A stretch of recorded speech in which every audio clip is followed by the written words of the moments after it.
Alright, Icarus here, and I'm just going to demonstrate the Hillock kill. And this is just the same gauntlet practice mod, practice league rather, that I've been showing stuff from before.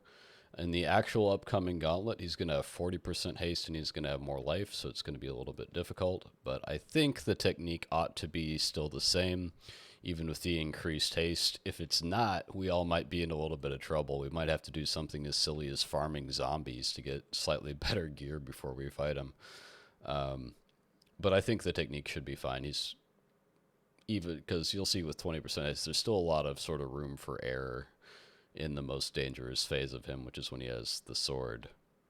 Well, I say most dangerous. Honestly, the fist one's harder to avoid, but he doesn't hit nearly as hard with the fist as he does with the sword. I realize this may seem a bit silly, preparing and demonstrating, the very first boss in the game, but he's actually can be a little bit of a challenge on melee if you're not used to him. So I just want to demonstrate the technique. So we're going to cycle him, and we're going to sort of jut out against the fist stage. So we come out and then come back in. We're not going to need to do that in the sword stage. And the reason is because he alternates fists.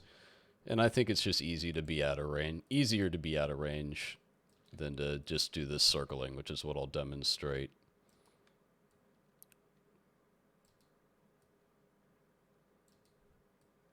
So the thing I'm focusing on is not hitting him, as fast as possible. I'm not looking for perfect mechanics or something. I'm just trying to not get hit. Okay, so now we're up to the sword phase. This is easier. You just keep cycling. There, I probably should have kept cycling. And you wait for his hit, and then you hit him. It's that simple.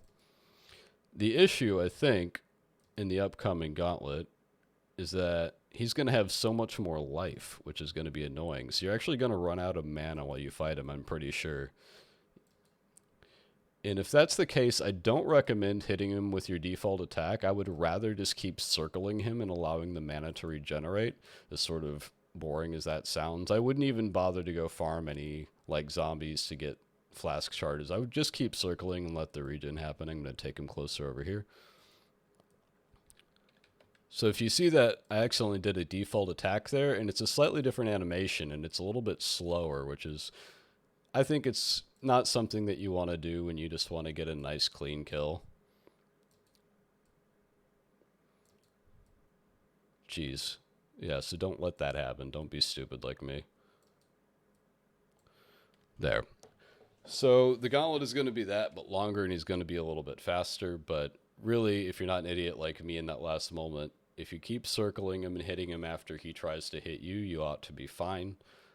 So yeah, this is just my reference guide for that. I will catch you in the next one. I'm going to do video specifically about strategies for the individual bosses that award points. So like starting with that Zeri and working our way up to the Feared, which I honestly don't think a single player is going to be able to clear the field this gauntlet. I'll be surprised if that happens, to be honest. I won't be shocked because, I mean, there's some incredible gamers out there. Like, Lighty's done some incredible things in these gauntlets before, so it's possible. You never know.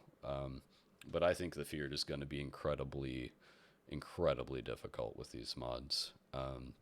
But anyway, so next video I'm going to go through just individual bosses and what I think the best way to handle them is and the safest way to handle them is. All right, Icarus out. I will catch you in the next one.